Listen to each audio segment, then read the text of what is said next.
চলে এসেছে war two সিনেমার প্রথম গান আভান জাভান। সেই গানটার ভালো দিক খারাপ দিক নিয়ে আলোচনা করব আজকের এই ভিডিওতে। এই গানটা গেয়েছে হচ্ছে স্বয়ং অরিজিৎ সিং এবং গানটা লিরিক্সের কাজ করেছে হচ্ছে অমিতাভ ভট্টাচার্য, এছাড়াও ফিমেল ভয়েসের কাজ করেছে নিকিতা গান্ধী। এই গানটা কেমন লাগলো সেটা নিয়ে আলোচনা করব। তো এটা বেসিক্যালি একটা রোম্যান্টিক ট্র্যাক, ঠিক যেরকম আমরা ওয়ার সিনেমা থেকে পেয়েছি ঘুংরু, ঠিক একইভাবে কিন্তু ওয়ার টু সিনেমা থেকে আমরা পেয়েছি আভান জাভান। এই গানটা কেমন হয়েছে, বেসিক্যালি যদি গানের সবার ফার্স্টে আমাকে লিরিক্সের কথা আসতে হয়, লিরিক্সের কাজ প্রচণ্ড ভালো হয়েছে। হ্যাঁ, মানে এতটা সুন্দর এবং প্রমিনেন্ট একটা লিরিক্স হয়েছে যেটা প্রতিটা দর্শকদের মনে টাচ করবে, এটুকু বোঝাই যাচ্ছে। এবং তার সাথে অরিজিৎ সিংয়ের ভয়েস, মানে ওনার ভয়েসে তো জাদু আছে অরিজিৎ সিংয়ের, মানে এতটা সুন্দর লাগছে না, কোনো কোনো জায়গায় গুজবাম্পস দিয়ে যাচ্ছে কিছু কিছু কথাতে।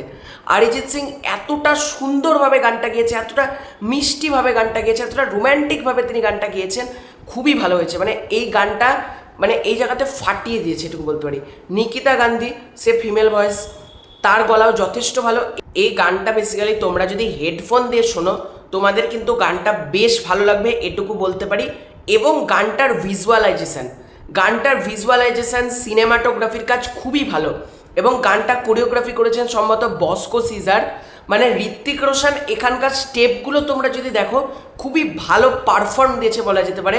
এবং ঋত্বিক রোশনের আমরা তো জানি প্রচণ্ড ভালো একজন ডান্সার, সে ডান্স দিকটা যেভাবে হ্যান্ডেল করেছে না, দারুণ লাগছে। এবং ঋত্বিক রোশনকে ক্লিন সেভে যেভাবে আসছে, মানে এটুকু বলতে পারি এই ছবিটা একটা আলাদা কিছু হতে চলেছে। এবং যখন ওয়ার সিনেমা রিলিজ করেছিল তখন না ছিল স্পাই ইউনিভার্স, না ছিল সিকুয়াল ভ্যালু, শুধুমাত্র ঋত্বিকের নামে সিনেমাটা কিন্তু চলেছিল। সুতরাং এটা নিশ্চিত এই সিনেমাটাতে কী পরিমাণ ব্লকবাস্টার হবে তখন দেখবে। এবং এখানে কিয়ারা আদবানির কথা বলতেই হবে, কিয়ারা আদবানি যথেষ্ট ভালো কাজ করেছে, যথেষ্ট। মানে এখানে ঋত্বিক রোশন এবং কিয়ারা আদবানি এই দুজনের মধ্যে কেমিস্ট্রি প্রচণ্ড ভালোভাবে ওয়ার্ক করছে। গানের ব্যাকগ্রাউন্ড স্কোর প্রচণ্ড ভালো বলা যেতে পারে। এবং এই গানটা অ্যাকচুয়ালি আমরা ইয়াসরাজ ফিল্মকে বলছিলাম যে তারা গান দিচ্ছে না, কিন্তু তারা যখন গানটা ছেড়েছে, সিরিয়াসলি বলছে, একটা অ্যাটম বোম্বের থেকে কোনো অংশে কিন্তু কম না। এবার অনেকের মধ্যে প্রশ্ন আসবে, ঘুংরু লেভেলের কি গানটা হলো? মানে ঘুংরু যেরকম আমাদেরকে দিয়েছে, একটা মস্তি দিয়েছিল, একটা মজা দিয়েছিল, এইটা কি সে লেভেলে? দেখো, ঘুংরুকে তোমরা প্রপারলি একটা ডান্স সং হিসেবেও ব্যবহার করতে পারো, একটা রোম্যান্টিক সং হিসেবেও ব্যবহার করতে পারো, কিন্তু এই গানটা প্রপারলি একটা রোম্যান্টিক সং। এখানকে তোমরা যদি ঋত্বিক রোশন বা কিয়ারা আদবানির মধ্যে দেখো, তাদের মধ্যে সম্পর্ক বেসিক্যালি সেটা রোম্যান্টিকভাবে অ্যাঙ্গেল দেওয়া হয়েছে। মানে এটা কখনোই প্রপার একটা ডান্স নাম্বার কিন্তু না। এখানে যেহেতু দেখতে ভালো লাগবে, এখানে নাচের ব্যবহার তো করা হয়েছে।